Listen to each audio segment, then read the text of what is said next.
हाँ तक पढ़ लिया था अपन ने। नहीं, यहां से पढ़ा था कल, यहीं से पढ़ा था ना कल। तो ये क्या है? स्टोमक। ये इंपॉर्टेंट है। इसमें स्टोमक में कौन कौन सी सेल पाई जाती हैं? कौन सी है पहली? फिर जी सेल का एक और नाम क्या है? और पेराइटल का एक और नाम? और ये क्या है? इन सब से क्या निकलता है? क्या निकलता है? Gastric juice. हिंदी में क्या कहते हैं? जठर रस, जठर अग्नि। एक और नाम है इसका शुद्ध हिंदी में क्या? जठर अग्नि। जठर अग्नि मतलब जो खाने को पचाती है उसे कहते हैं जठर अग्नि। खाने को पचाने वाली अग्नि किसे कहते हैं? हिंदी में वन वर्ड आता है ना, उसमें आता है खाने को पचाने वाली अग्नि को क्या कहते हैं? जठर अग्नि। क्या कहते हैं? वैसे जठर रस सही। इसमें हमने संगम देखा था, कितना है? 98% है पानी, और 2% है क्या इसमें? घुलित पदार्थ, और 2% में भी ऑर्गेनिक और इनऑर्गेनिक है। और ये कौन कौन से? पेप्सिन जो काय का पाचन करता है, प्रोटीन को तोड़ता है, ठीक है ना। रेनिन बच्चों में पाया जाता है जो दूध का पाचन में काम आता है। लाइपेज, जिलेटिनेज और यूरिथेज, ठीक है ना। और ये बाइकार्बोनेट पदार्थ है जिसमें सबसे मेन है HCl। HCl क्या नाम है इसका पूरा? हाइड्रोक्लोरिक एसिड, ठीक है ना।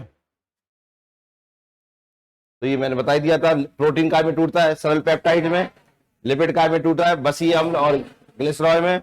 और दूध पैराक एसिड में। मैंने आपको यहां पे बताया था कि बच्चों में दूध का पाचन तो हो जाता है, बच्चों में तो दूध का पाचन हो जाता है, लेकिन बड़ों में दूध का पाचन नहीं होता है। कारण है उनमें क्या नहीं होता? रेनिन नहीं होता है।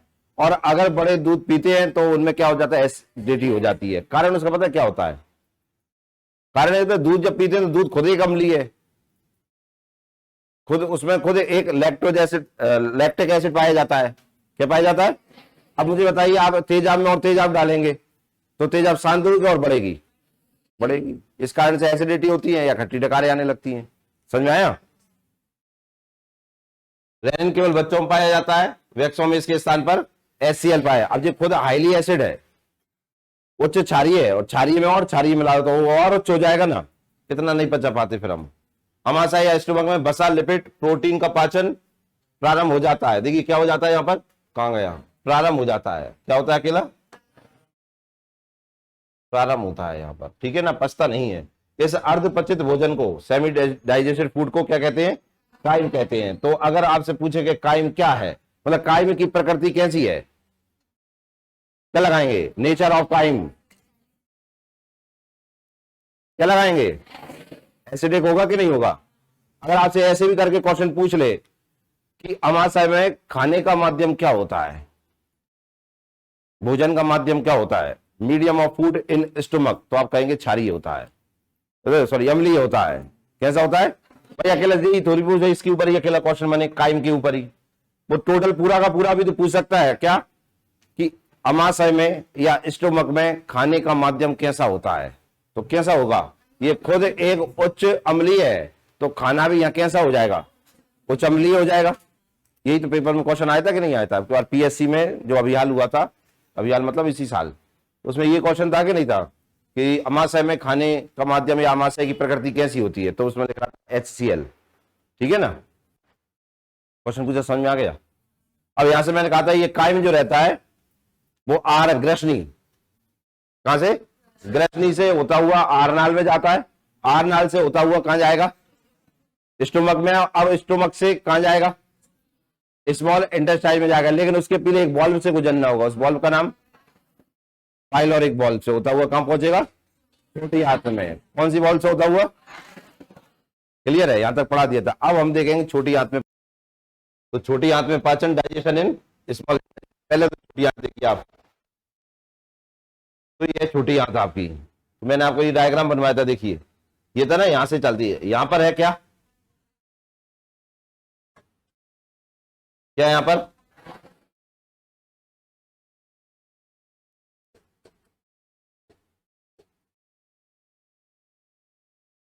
Pyloric valve. बॉल्व का काम क्या रहता है? खाना को, इनमें बस ये वन वे रहता है। ये कैसा रहता है, वन वे। खाना अगर यहां आ गया तो अब यहां नहीं जाएगा, वाल्व का काम ये रहता है, केवल वो इधर से जाने के लिए रहता है, आने के लिए नहीं रहता है। इसके मैंने 3 मार्क पढ़ाए थे आपको, कौन कौन सा था, देखिए ये जो नीले वाला भाग है इसका नाम क्या है,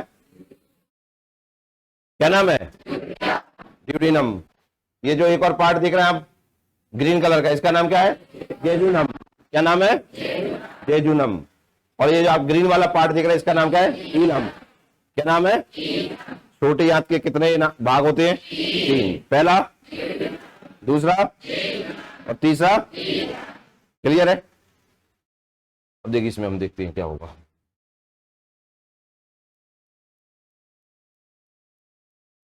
देखिए छोटी आंत में भोजन के आते ही इसमें 3 पाचक रस,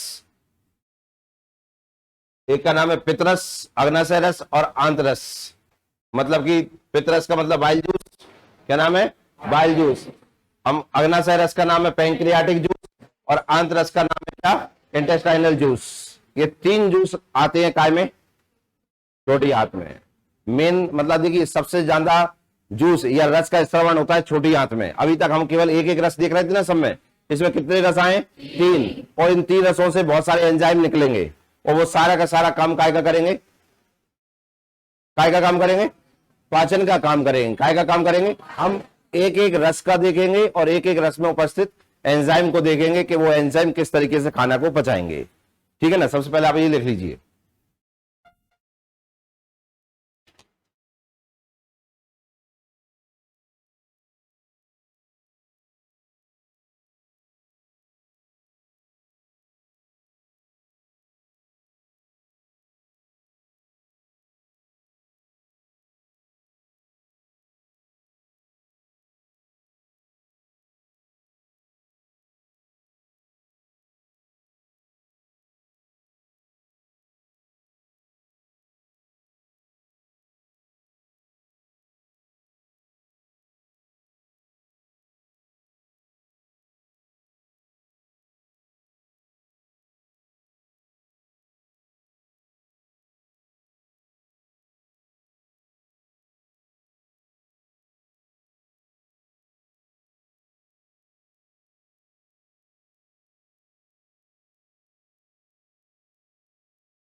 मनुष्य में पाचन की क्रिया सबसे ज्यादा छोटी आंत में होती है और यहां पर खाने का पूर्ण पाचन हो जाता है।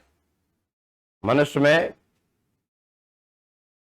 पाचन की क्रिया सबसे ज्यादा छोटी आंत में होती है, स्मॉल इंटेस्टाइन में होती है, और यहीं पे खाने का पूर्ण पाचन हो जाता है।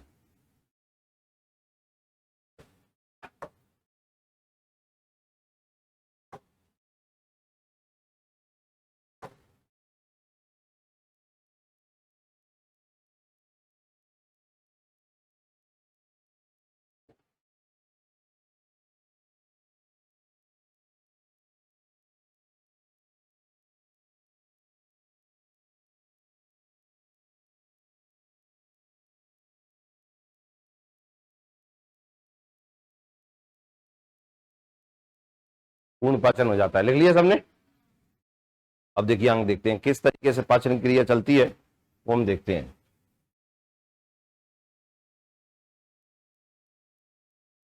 अब आप लिखिए, इसमें लिखिए सब। छोटी आंत में विभिन्न प्रकार के पाचक रस पाए जाते हैं। छोटी आंत में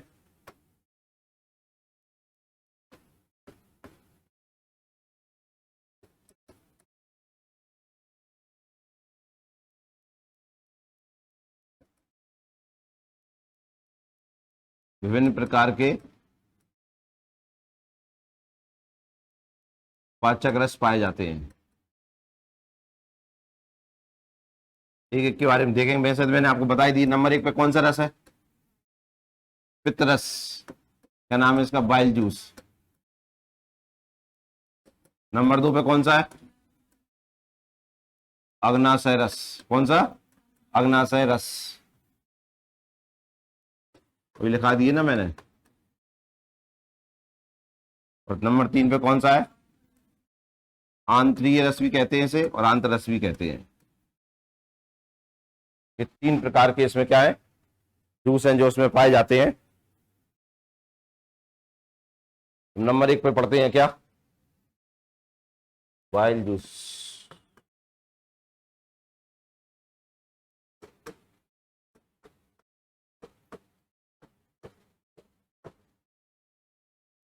बाइल जूस हेडिंग डालिए। नंबर 1 बाइल जूस, पित्त रस।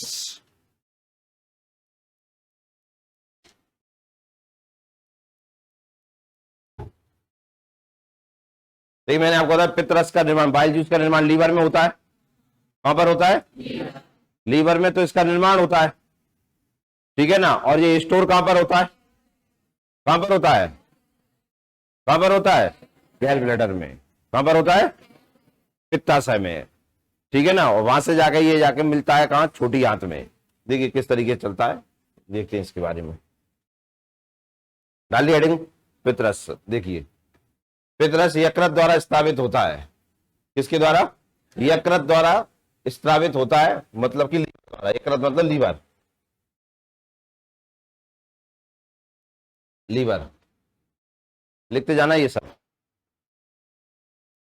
जो पित्ताशय में संचित रहता है, स्टोर इन गैल ब्लैडर।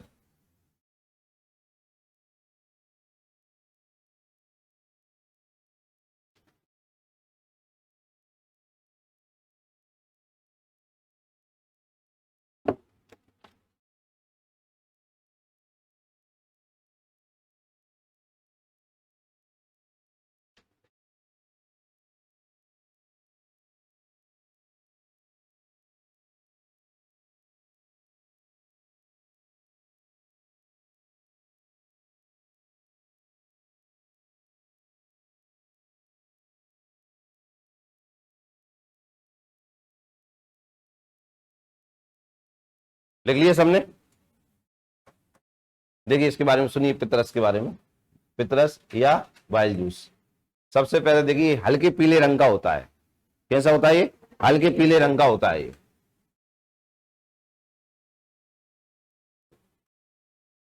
पीले रंग का होता है, ठीक है ना। हल्के पीले रंग का होता है या पीले रंग का होता है पित्तरस का। बाइल जूस जो उसका कलर कैसा होता है? हल्के पीले रंग का, लाइट येलो कलर होता है, ठीक है। इसका पीएच वैल्यू 8.2 से 8.6 तक के बीच में रहती है इसमें। 8.2 से 8.6। मैंने ये 8.2 से 8.6 लिखवाया ना, तो सुनिए इधर ध्यान से सुनो। अगर बाइल जूस के बारे में या मान के चलिए डायरेक्ट पूरी छोटी आंत के बारे में कुछ भी लिखा जाए और पूछ लो उनमें पीएच मान कितना, किसी भी चीज का जो भी उसमें होता है, तो सबके आंसर 8.2 से 8.6 के बीच में लग जाएंगे। क्लियर है ना? किसी एक एक का याद करेंगे, इससे अच्छा कि उनकी पूरी पूरी रेंज याद कर लें। 8.2 से 8.6। क्लियर है? मतलब कुल मिलाकर बात रहेगी 8 से ऊपर ही रहेंगे। कहां से ऊपर जाएंगे? 8 से ऊपर रहेंगे। क्लियर है? और 8 से ऊपर है तो ये कैसे है? कैसे है? क्षारीय बेस। तो लिखिए, तो हल्के पीले रंग का है तो पित्तरस की प्रकृति कैसी है? नेचर कैसा है? क्षारीय है।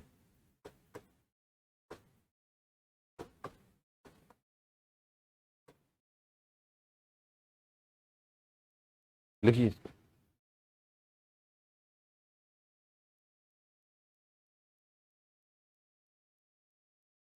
लिख लिए सबने? देखिए जितने भी रस हैं काय काम में आते हैं? काय काम में आते हैं? अब मेरी सुनिए आप ध्यान से, सबसे बड़ा फैक्ट इसका यही है।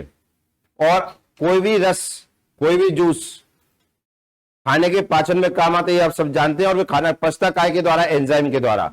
रस में होते हैं क्या, जूस में क्या होते हैं, एंजाइम, और एंजाइम काय का काम करते हैं, पचाने का काम करते हैं। यही होता है, मतलब एंजाइम के द्वारा क्या होता है, खाने का पाचन। और एंजाइम डायरेक्ट नहीं मिलते, वे काय में मिलते हैं, जूस में मिलते हैं। क्लियर है, जूस मतलब रस। अब सुनिए ध्यान से, सबसे बड़ा फैक्ट ये है कि पित्त रस में एंजाइम होते ही नहीं है। सबसे बड़ा फैक्ट क्या है कि पित्त रस में एंजाइम होते ही नहीं है। अब बताइए, उसमें एंजाइम होते नहीं तो वो खाने का पाचन कैसे करेगा। मेरी बात समझ में आ रही है। आप देखिए, खाने का पाचन, डाइजेशन ऑफ फूड काय के द्वारा होता है, एंजाइम के द्वारा होता है। एंजाइम काय में मिलते हैं, रस में मिलते हैं, विभिन्न प्रकार के जो रस होते हैं। अब एक प्रकार का रस है जिसका नाम है पित्त रस या बाइल जूस, लेकिन उसमें होता ही नहीं है क्या, एंजाइम। फिर खाने का पाचन कैसे होगा, फिर खाने का पाचन कैसे होगा। तो देखिए, ये खाने का पाचन नहीं करता है, इसका काम रहता है सहयोग करना। क्या रहता है, सहयोग करना। ये खाने का क्या करता है, खाने को तोड़ ताड़ के सबकी थाली में रख देता है, लो अब आप खा लो।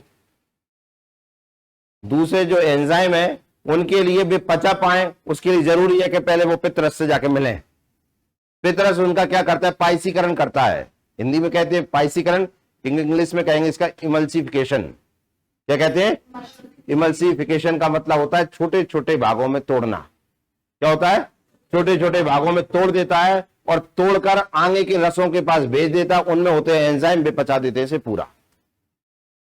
समझ में आया कि नहीं आया। सबसे मेन काम इसका क्या रहता है वो सुनिए, इसका सबसे मेन काम रहता है बसा का पाचन। काय का पाचन, देख क्या होता है, सुनिए ध्यान से। बसा तेलीय होता है, हाँ या ना। अब उसका पाचन डायरेक्ट नहीं होता है, ये क्या करता है, ये जो पित्तरस होता है ना, ये रस बसा में जाके मिलता है, ठीक है ना।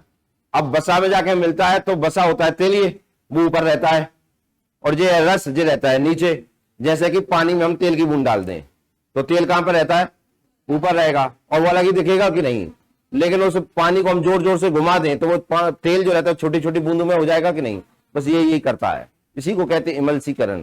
क्या कहते हैं, इमल्सीकरण या पाइसीकरण या इमल्सिफिकेशन। समझ में आया कि नहीं आया। तो ये क्या करता है, उस बसा को तेज घुमाता है, घुमाने के कारण क्या होता है, वो छोटी छोटी बूंदों में टूट जाता है। काय में टूट जाता है, छोटी छोटी बूंदों में टूट जाता है और उसे आगे भेज देता है। तो जैसे वो आगे जाते हैं, जेजुनम और आगे का भाग देखा है आपने, उनमें जाके दूसरे रस और एंजाइम मिलते हैं, उनके द्वारा बसा का पाचन हो जाता है। क्या आपको समझ में आया। मतलब ये खाने का पाचन तो नहीं करता, लेकिन पचाने में सहायक होता है।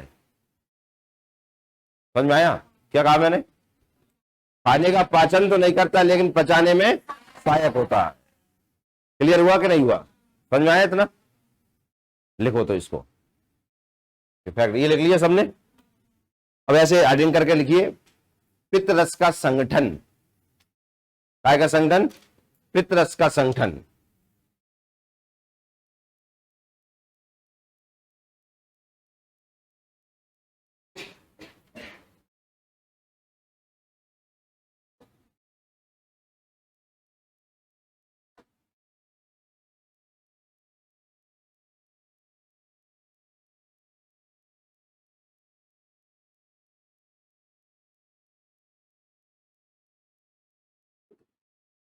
Composition of bile juice. देखिए इसमें क्या क्या होता है, आप जानते हैं समय एक चीज तो रहती है जल, ठीक है ना। दूसरा रहता है घुलनशील पदार्थ, डिसॉल्व्ड सब्सटेंस, घुलनशील पदार्थ। लिख लीजिए।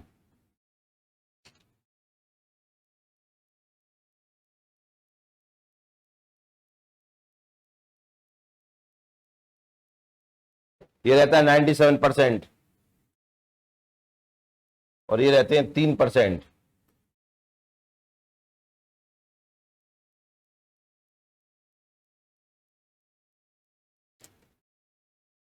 फिर ये भी दो भागों में रहता है,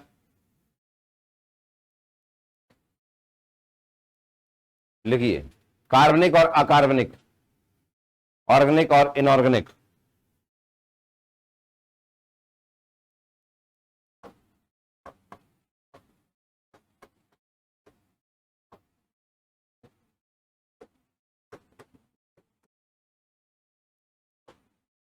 कार्बनिक और अकार्बनिक, ऑर्गेनिक और इनऑर्गेनिक।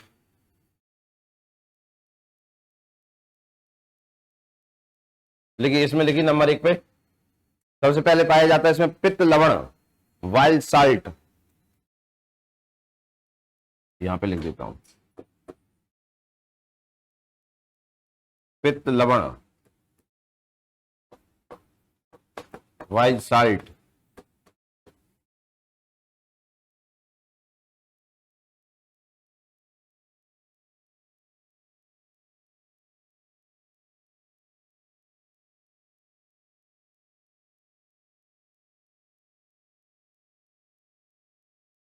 वाइल्ड सॉल्ट जो नाम लिखा है पित्त लवण, इसमें भी दो चीजें पाई जाती हैं, डैश करके लिखना उसमें। वाइल्ड सॉल्ट में दो चीजें पाई जाती है। Number 1 sodium, sodium ग्लाइकोकोलेट, ग्लाइकोकोलेट।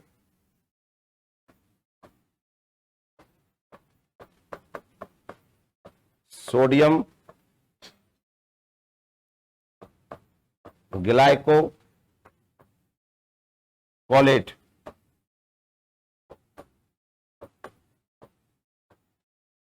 ग्लाइकोकोलेट।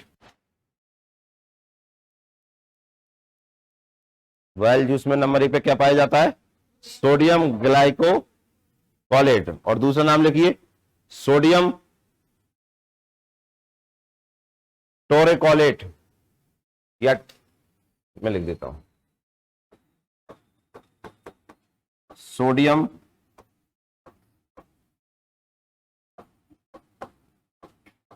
टायरकोलेट।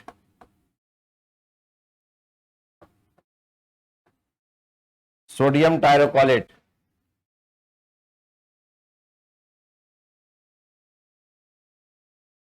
कहाँ पाए जाते हैं? ठीक है, पहला नाम है सोडियम ग्लाइकोकोलेट, दूसरे का नाम है सोडियम टायरोकोलेट। लिख लिया? अब ये क्या काम करते हैं? यही वे दो मेन फैक्टर हैं जो वसा को छोटी छोटी बूंदों में तोड़ देते हैं। ये दोनों जब वसा में जाके मिलते हैं, लिपिड में मिलते हैं, तो उसे क्या क्या कर देते हैं? उसका पाइसीकरण कर देते हैं, इमल्सिफिकेशन कर देते हैं। इमल्सिफिकेशन का मतलब होता है क्या? वसा को छोटी छोटी बूंदों में तोड़ना। तो ये कर देते हैं वाइल्ड साल्ट। क्लियर है? दूसरे नंबर पे लिखिए, पहला लिखा दिया मैंने पित्त लवण, दूसरा लिखिए wild pigment. Wild pigment Hindi में कहेंगे पित्त वर्णक। पित्त वर्णक लिख लिया? पित्त वर्णक, या एक और नाम क्या है उसका इंग्लिश में? Wild pigment. लिख लिया सबने?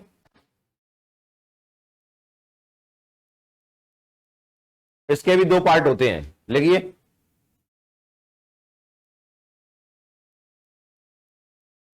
पहला नाम है इसका, पहला भाग ऐसे ये लिखे ना, ऐसे करके लिख लेना। बोले बिलीरुबिन। बिलीरुबिन ध्यान है, कुछ दिन पहले पढ़ाया था बिलीरुबिन।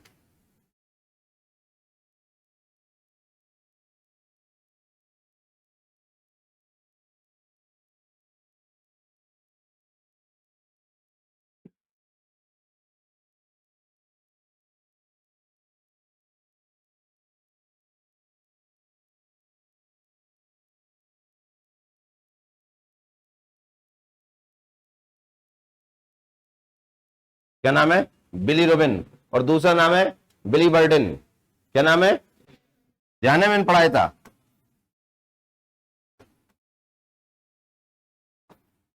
बिलीवर्डिन।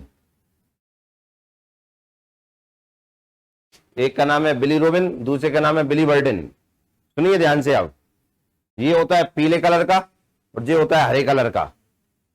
ये होता है पीले कलर का और ये होता है हरे कलर का। लिख लेना ब्रैकेट में।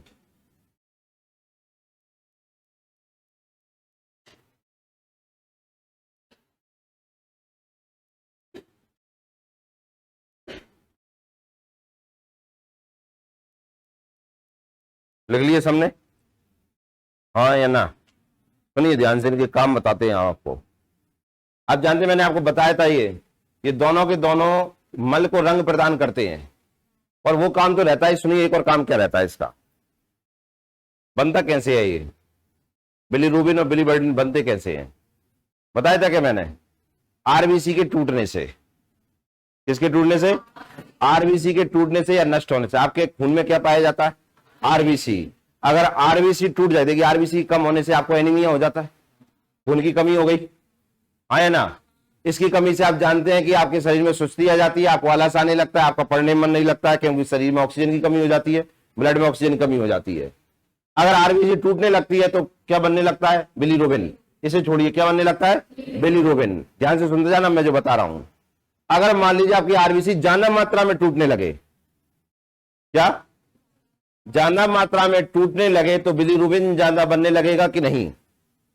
हाँ या ना? तो शरीर के भागों में बिलीरुबिन इकट्ठा होने लगेगा, हाँ या ना। क्योंकि इसका कलर कैसा रहता है? येलो। तो आपके शरीर का कलर येलो कलर पे आ जाएगा, पीलापन हो जाएगा, इसे ही कहते हैं हम पीलिया। तो पीलिया जो देख रहे हैं वो काय से बन रहा है? बिलीरुबिन से। और काय से बन रहा है? आरबीसी के टूटने से। आरबीसी काय में है? खून में है। काय में है? तो देखिए एक लाइन है, देखिए कैसे डायरेक्ट है। अगर ब्लड में आरबीसी है, आरबीसी ज्यादा टूटने लगती है तो उनका जमाव शरीर के अलग अलग भागों में होने लगता है। क्योंकि बिलीरुबिन उसी से बनता है तो वो पीले कलर का होता है, इसलिए शरीर के भागों पर पीलापन दिखने लगता है। जैसे ये नाखून पीले दिखने लगेंगे, आंख की जो पुतली होती है ये कैसे दिखने लगेगी? पीली। त्वचा जो स्किन है ये कैसी दिखने लगेगी? पीली दिखने लगेगी, हाँ या ना। और आप कहेंगे क्या हो गया? पीलिया, जॉन्डिस हो गया। इंग्लिश में क्या कहते हैं? जॉन्डिस। और हिंदी में क्या कहते हैं? पीलिया। तो देखिए पीलिया कोई रोग नहीं है, पीलिया कोई रोग नहीं है, बस रोग का एक लक्षण है वो। मतलब आपको कुछ हुआ है, उसके लक्षण देख रहे हैं, उस लक्षण का नाम क्या है? पीलिया। लेकिन हम उसे वो ही दिखता है इसलिए हम क्या कहते हैं? हमें पीलिया हो गया। जैसे बुखार आ गया तो शरीर में कमजोरी आएगी, तो कमजोरी कोई बीमारी थोड़ी है। बुखार के कारण कमजोरी आई तो बुखार बीमारी है ना, है ना। तो हमारे शरीर में कोई रोग उत्पन्न हुआ है, उस रोग का एक लक्षण है कि शरीर में पीलापन आना, उसका नाम दे दिया हमने क्या? पीलिया। तो इसके लिए जरूरी है कि आपका खून सही रहे तो आपको पीलिया कभी नहीं होगा। और आप जानते हैं ये सब होता कहां से? लीवर से। कहां से? लीवर से, क्योंकि लीवर में ही आरबीसी टूटता है। क्या आपको मेरी बात समझ में आ रही है? कहते हैं अगर लीवर सही नहीं है, लीवर सही काम नहीं कर रहा है तो पीलिया हो जाता है, हाँ या ना। पहले पढ़ा तो जो बिलीरुबिन है इसके ज्यादा बनने शरीर में क्या हो जाता है? पीलिया हो जाता है। क्या हो जाता है? पीलिया, जॉन्डिस। समझ में आया कि नहीं, हाँ या ना। तो नंबर 1 पे पाया जाता है क्या? While salt. दूसरे नंबर पे वाइल पिगमेंट। तीसरे नंबर पे कोलेस्ट्रॉल। कोलेस्ट्रॉल लिखिए,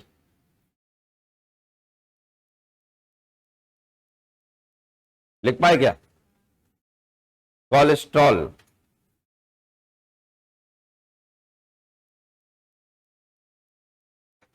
काय में लिख रहे हैं अपन जी? कार्बनिक पदार्थ में, ऑर्गेनिक सब्सटेंस है उनमें नंबर 1 पे क्या पाया जाता है? क्या पाया जाता है? क्या पाया जाता है? दूसरे नंबर पे, तीसरे नंबर पे, चौथा लिखिए बसीय अम्ल, लिपिड एसिड। किसका कौन है?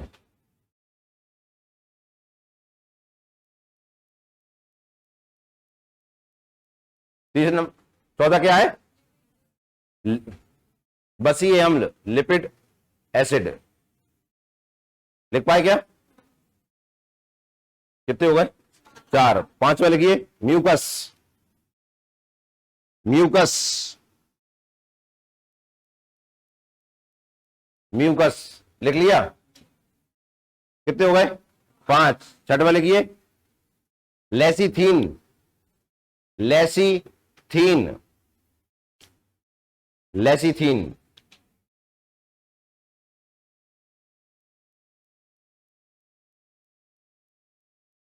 नंबर 1 पे बोला था पित्त लवण, फिर बोला था हमने क्या? पित्त वर्णक। तीसरे नंबर पे कोलेस्ट्रॉल,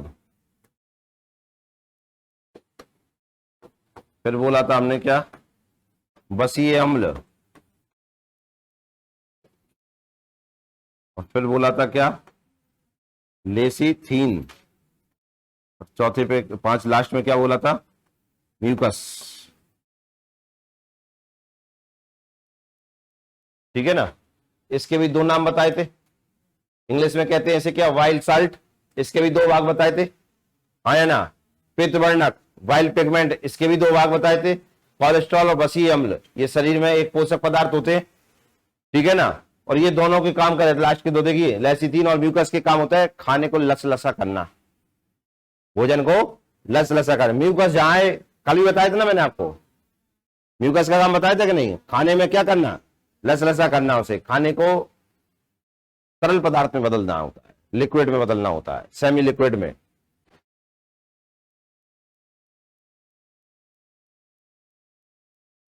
लिख लिए काम, जल्दी लिख दो।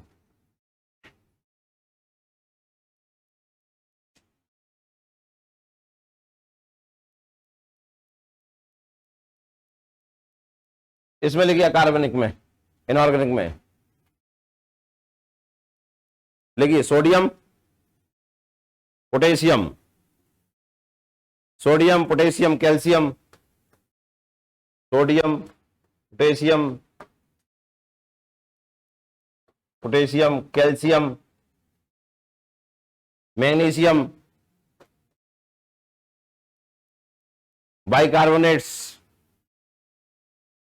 बाइकार्बोनेट्स आदि पाए जाते हैं।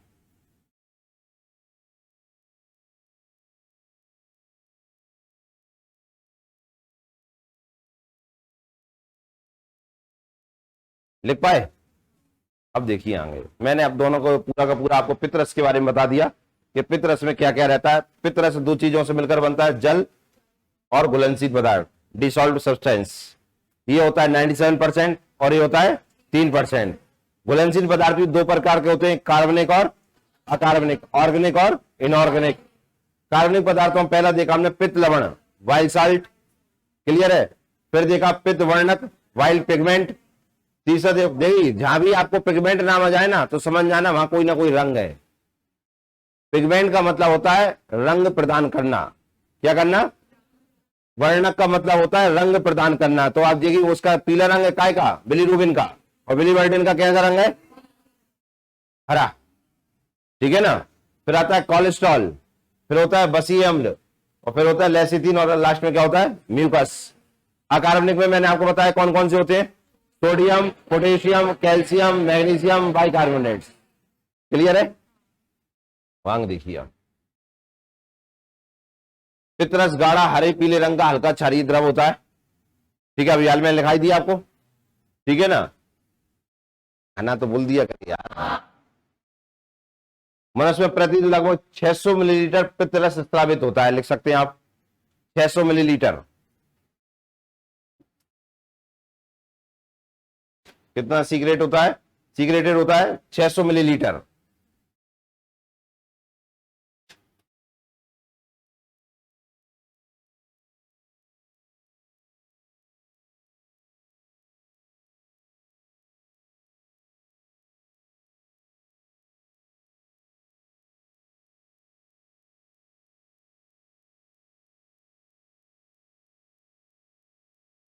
लिख लिया सबने?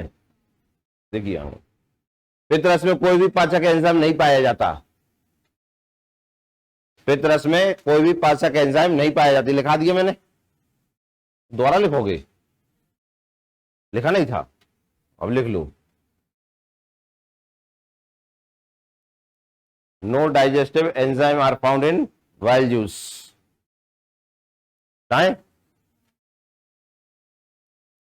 अगला देखिए, पित्तरस में पित्त वर्णक जैसे बिलीरुबिन बिलीवर्डिन आदि पाए जाते हैं। पित्तरस में पित्त वर्णक वाइल्ड पिगमेंट कौन कौन से? बिलीरुबिन और बिलीवर्डिन। इसका कलर बताया मैंने कैसे, कैसा? और ये क्लियर है। इसके ज्यादा बनने से क्या होने लगता है? पीलिया हो जाता है। क्या हो जाता है? पीलिया, शरीर में पीलापन आ जाता है, ठीक है। पित्तरस में उपस्थित 2 लवण, सोडियम ग्लाइकोकोलेट और सोडियम टोरोकोलेट, भोजन में उपस्थित वसा को जल के साथ मिलाकर छोटी छोटी बूंदों में तोड़ देते हैं, जिसे वसा का इमल्सीकरण या इमल्सिफिकेशन ऑफ फैट कहते हैं। मैंने पढ़ा दिया आपको, नहीं पढ़ाया? अब यार नहीं बताया मैंने। ये दोनों भाग काय के होते हैं? लिखा है पितरस में 2 लवण, पित्त लवण लिखाया, वाइल्ड सॉल्ट। उसके 2 भाग होते हैं, एक का नाम क्या है? सोडियम ग्लाइकोकोलेट और सोडियम टोरकोलेट या टायरोकोलेट। भोजन में वसा को जल के साथ मिलाकर छोटी छोटी बूंदों में तोड़ देते हैं, जिसे वसा का इमल्सीकरण कहते हैं, इमल्सिफिकेशन ऑफ फैट कहलाता है। क्या क्लियर है? हाँ या ना? समझ में आ गया ये? आंगली वसा में घुलनशील विटामिन ए, डी, ई, के का अवशोषण भी पित्तरस की महत्वपूर्ण भूमिका होती है। कि अवशोषण में भी पित्तरस की महत्वपूर्ण भूमिका होती है। हम जो वसा खाते हैं, हम जो लिपिड खाते हैं, उनमें कौन कौन से विटामिन होते हैं? ए, डी, ई, के का अवशोषण कहाँ हो जाता है? छोटी आंत में हो जाता है। कहां पर हो जाता है? छोटी आंत में। काय के द्वारा होता है? और पित्तरस के द्वारा होता है।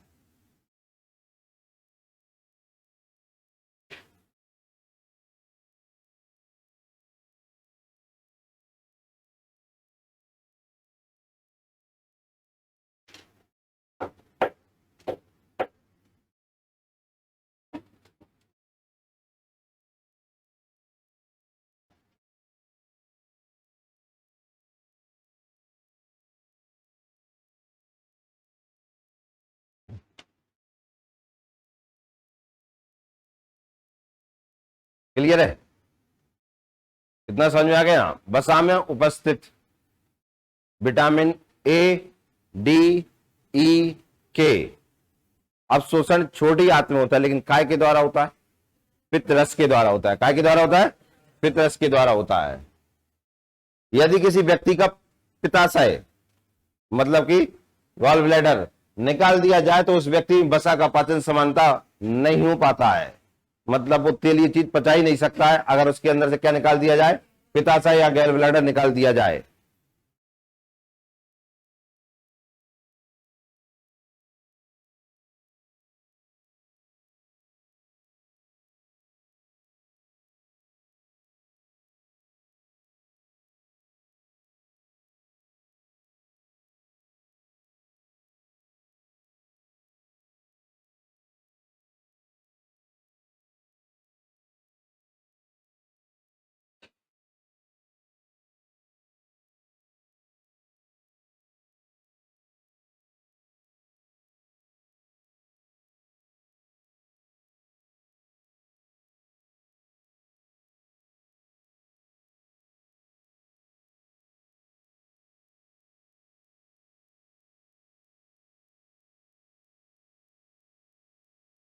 लिख लिया क्या? अब देखिए क्वेश्चन सुनिए, क्वेश्चन सुने आप ध्यान से, बोले करिए जाए कि पित्तरस क्षारीय प्रकृति का होता है। अभी मैंने बताया। पाइल जूस रहता है, उसका नेचर कैसा होता है? बेसिक रहता है। वो अगर क्वेश्चन पूछे कि पित्तरस क्षारीय क्यों होता है, किसके कारण से होता है, क्या कहा मैंने? पित्तरस की प्रकृति क्षारीय किसके कारण से होती है? वाइल जूस बेसिक नेचर का होता है, किसके द्वारा? क्वेश्चन समझ में आ गया? जो मैंने पूछा क्वेश्चन समझ में आ गया? अमाशय में हमने पढ़ा, स्टोमक में हमने पढ़ा, गैस्ट्रिक जूस जो होता है वो एसिडिक होता है, अम्लीय होता है। क्लियर है? अब हम पढ़ रहे हैं छोटी आंत, उसमें पहला रस पढ़ रहे हैं पित्तरस, और पित्तरस होता है कैसा? क्षारीय प्रकृति का। तो मैं ये पूछ रहा हूं, ये क्षारीय प्रकृति का किसके कारण से होता है? कौन इसे क्षारीय प्रकृति का कर देता है? तो देखिए, हमने अकार्बनिक पदार्थ में सोडियम पढ़ा और लास्ट में बाइकार्बोनेट्स पढ़ा। तो सोडियम बाइकार्बोनेट्स पित्तरस को क्षारीय कर देते हैं। क्या? सोडियम बाइकार्बोनेट्स पित्तरस को कैसा कर देते हैं? क्षारीय कर देते हैं। लिख लीजिए, सोडियम बाइकार्बोनेट्स वाइल जूस को वैसे कर देते हैं।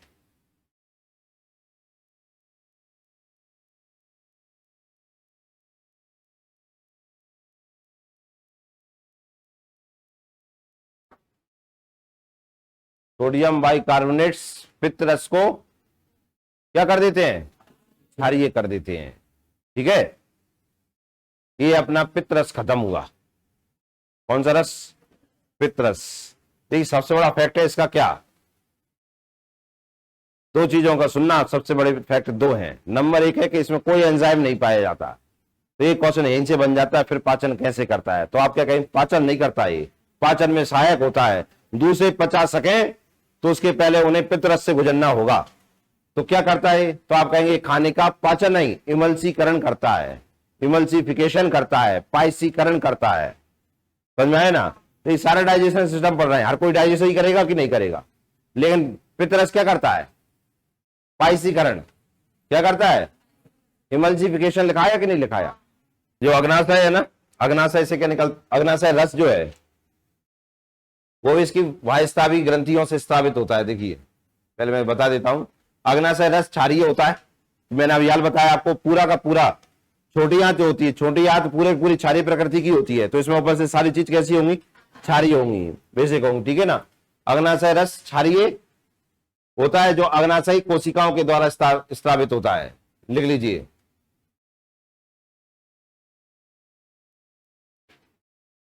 पैनक्रियाटिक सेल के द्वारा ये सीक्रेशन होता है इसका, पैंक्रियास जूस का, और ये क्षारीय प्रकृति का होता है, एल्कलाइन होता है ये।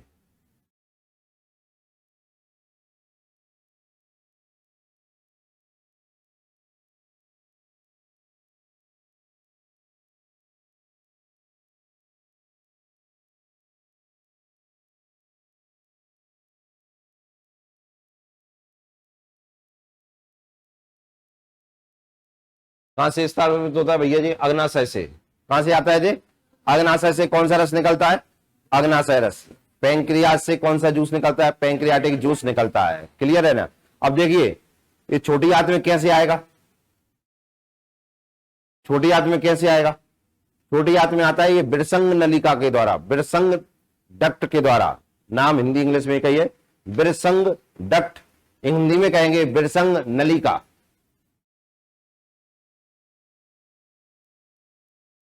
बिरसंग,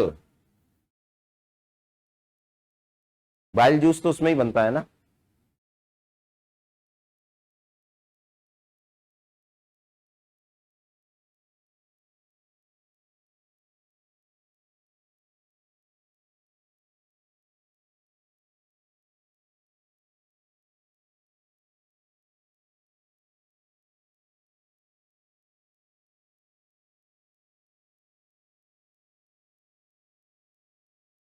लिख लिया क्या? मैं ये बोल रहा हूं अग्नाशय रस बिरसंग नलिका द्वारा, उस पर लिख देता हूं, देखिए अग्नाशय रस बिरसंग नलिका, इस नलिका को इंग्लिश में कहते हैं डक्ट, द्वारा छोटी आंत में पहुंचता है।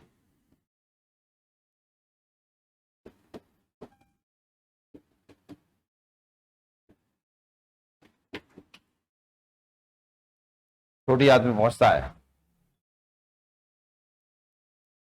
इस अग्नाशय रस का पीएच मान लिखिए, pH value of pancreatic juice 8.4। इससे पता चलता है कि ये क्षारीय प्रकृति का क्या रूप लिख रहा है।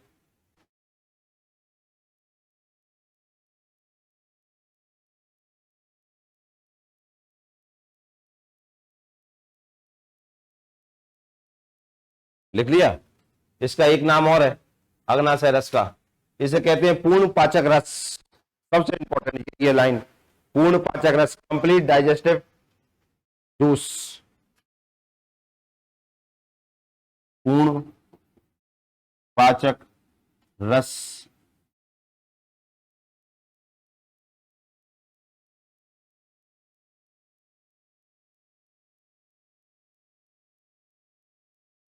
क्यों कहते हैं इसे पूर्ण पाचक रस?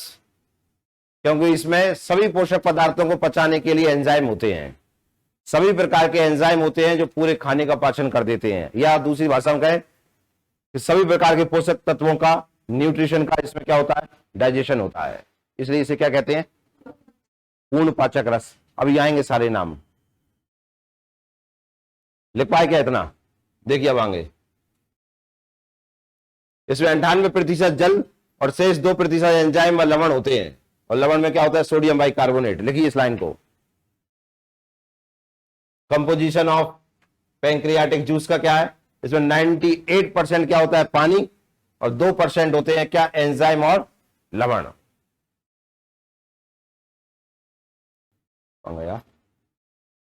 देखिए इसमें कार्बोहाइड्रेट, वसा, प्रोटीन आदि सभी के पाचन के लिए पाचक एंजाइम उपस्थित होते हैं, अतः इसे पूर्ण पाचक रस कहा जाता है। अभी हाल में लिखा है ना, इसे पूर्ण पाचक रस कहते हैं। क्यों कहते हैं? क्योंकि इसमें कार्बोहाइड्रेट, वसा, प्रोटीन आदि सभी के पाचन के लिए पाचक एंजाइम उपस्थित होते हैं।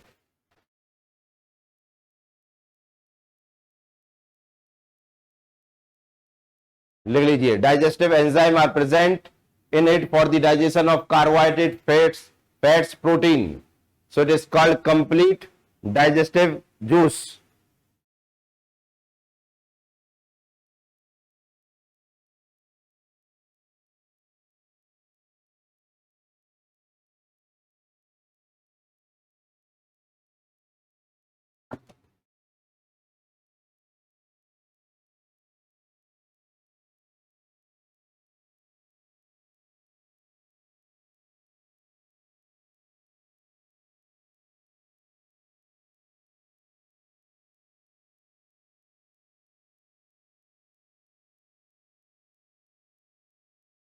लिख लिया गया?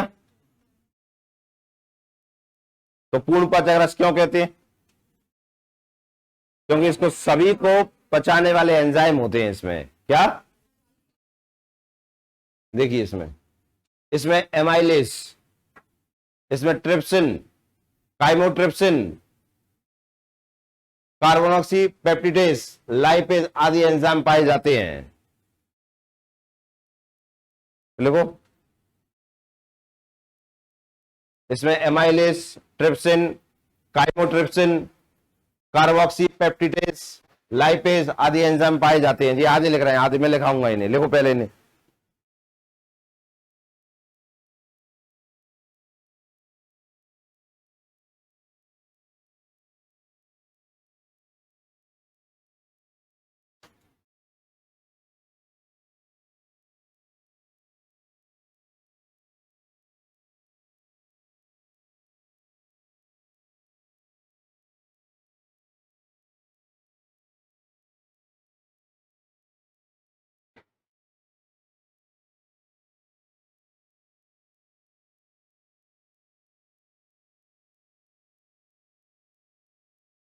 लिख पाए इतना?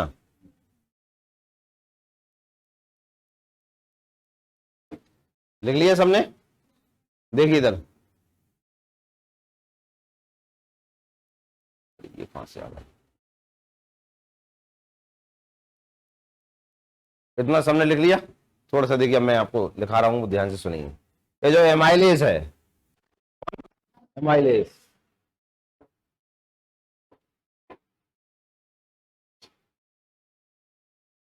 देखिए यह होता है हमारे शरीर में स्टार्च।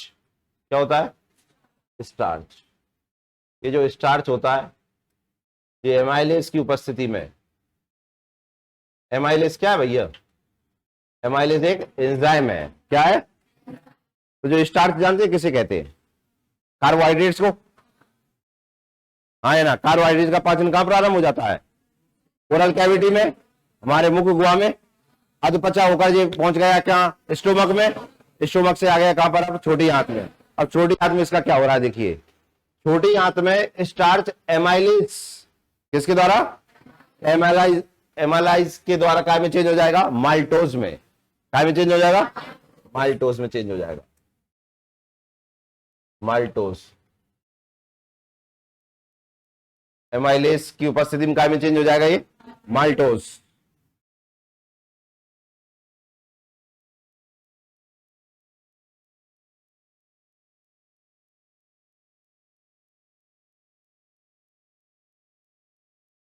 फिर आपने खाया बसा, बसा, बसा काय की उपस्थिति में? लाइपेज।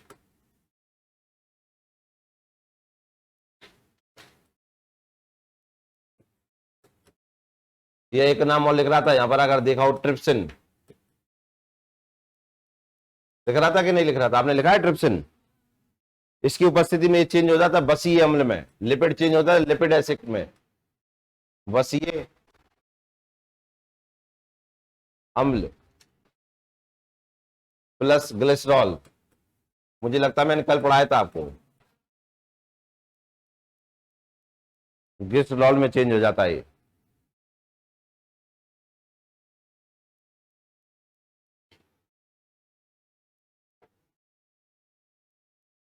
फिर आता है न्यूक्लिक अम्ल, न्यूक्लिक एसिड,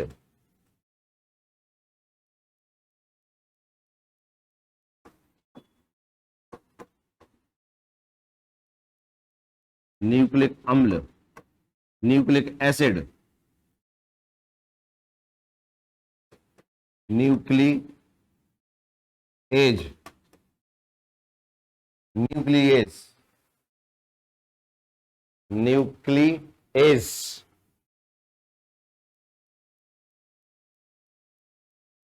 चेंज हो जाता है काय में? न्यूक्लियोटाइड्स।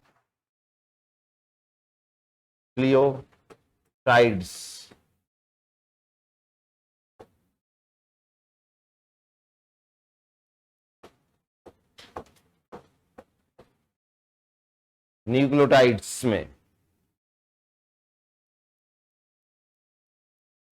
न्यूक्लिक अम्ल, न्यूक्लियस की उपस्थिति में न्यूक्लियोटाइड्स में चेंज हो जाएंगे। आप जानते हैं न्यूक्लिक अम्ल क्या होता है? आपका आरएनए और डीएनए, क्या नाम सुने? आरएनए डीएनए, ये आरएनए डीएनए उन्हें नहीं कहते हम, क्या न्यूक्लिक एसिड। समझ आया कि नहीं आया?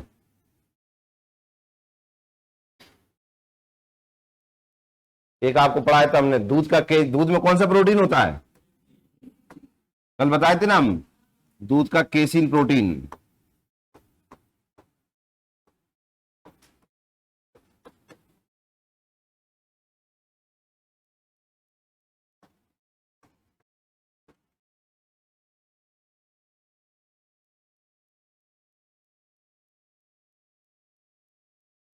काइमोट्रिप्सिन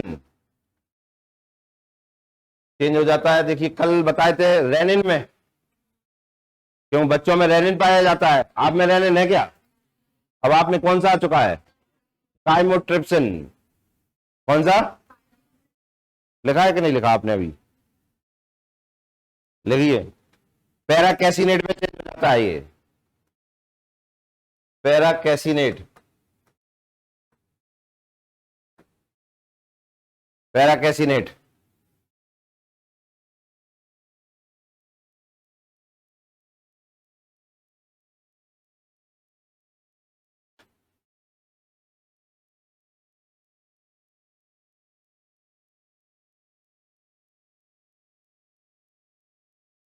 तो आप देखिए सबका पाचन हो रहा है कि नहीं हो रहा छोटी आंत में? हाँ या ना? अग्नाशय रस आया, पैंक्रियास जूस आया, कहां पर? छोटी आंत में। काय के द्वारा आया? वृषंग नलिका के द्वारा। तो लाइन बाय लाइन सीक्वेंस याद करते हैं। देखिए छोटी आंत में हमारा खाना पहुंच गया यहां से, छोटी आंत में पेट के द्वारा या स्टोमक के द्वारा, कहां? छोटी आंत में आ चुका है। अब छोटी आंत में पूर्ण पाचन होता है। क्या होता है? पूर्ण पाचन होता है। पूर्ण पाचन क्यों कहते हैं इसे, या कह सकते हैं हम क्या पूर्ण पाचन होता है? कौन से जूस के द्वारा होता है? अग्नाशय। किसके द्वारा? अग्नाशय रस उसका पूर्ण पाचन कर देगा, लेकिन करेगा कब? जब उसमें पित्त रस मिल जाएगा, नहीं तो कर नहीं पाएगा वो। ये बताया ना आपको, पाइसीकरण, इमल्सिफिकेशन जो होता है वो काय के द्वारा होता है? वाइल्ड जूस के कारण होता है। काय कारण होता है? वाइल्ड जूस के कारण होता है। तो पहले तो वाइल्ड जूस मिल गया, अब वाइल्ड जूस मिल गया तो अब आया कौन? अग्नाशय। और अग्नाशय से एक नली निकलती है जिसका नाम होता है वृषंग नली या वृषंग डक्ट, उसमें बह रहा होता है क्या? अग्नाशय रस, पैंक्रियास जूस। वो आया अब छोटी आंत में, और सबसे पहले मिला मान लीजिए स्टार्च में, और उसमें था क्या? एमाइलेज। इसने आपके स्टार्च को काय में चेंज कर दिया, मतलब पच गया। क्लियर है? आपका कार्बोहाइड्रेट पूर्ण रूप से पच गया। फिर आपने बसा खाया था, इसमें पित्तरस मिला, छोटी छोटी बूंदों में टूट गया। हाँ या ना? अग्नाशय रस आया, उसमें था क्या? लाइपेस। क्या था? यह एक और नाम है ट्रिप्सिन। इसने इसे चेंज कर दिया बसीय अम्ल और ग्लिसरॉल, बसा पच गया। क्लियर है? फिर आए क्या? न्यूक्लिक अम्ल। ठीक है ना? इनके लिए न्यूक्लियस आपके पित्तरस में आया, इसने चेंज कर दिया क्या, न्यूक्लियोटाइड्स में, बच गए। फिर आया क्या, दूध पिया आपने या दूध से बनी मिठाई खाई आपसे, उनमें क्या था, केसिन प्रोटीन। कौन था, एक केसिन प्रोटीन काय की बस्ती में, काइमोट्रिप्सिन। काइमोट्रिप्सिन के कारण काय में चेंज हो गया, पेरिकैसिनेट, काय में चेंज हो गया। मतलब देख रहे हैं आप, सबका पाचन हो रहा है कि नहीं हो रहा। ये हमने कुछ लिखे हैं, कुछ रह ही गए हैं प्रोटीन वगैरह, वो उनका भी पाचन यहीं पे होता है। समझ में आ रहा है कि नहीं आ रहा। वे भी अमीनो अम्ल में टूट जाते हैं। तो सब चीजों का पाचन होता है कहां पर, कहां पर, और कौन से रस के द्वारा होता है, कौन के द्वारा, कौन सा, अग्नाशय रस या पैंक्रियास जूस। इसलिए इसे क्या कहते हैं हम, पूर्ण पाचक रस, कंप्लीट डाइजेस्टिव जूस। क्या आपको समझ में आया। तो ये हमारा कौन सा कंप्लीट हो गया, क्लियर है। अब हम पढ़ेंगे क्या, कहां गया, कितने गया। अब हम पढ़ेंगे क्या, आंतररस, इंटेस्टाइनल जूस, नेक्स्ट क्लास।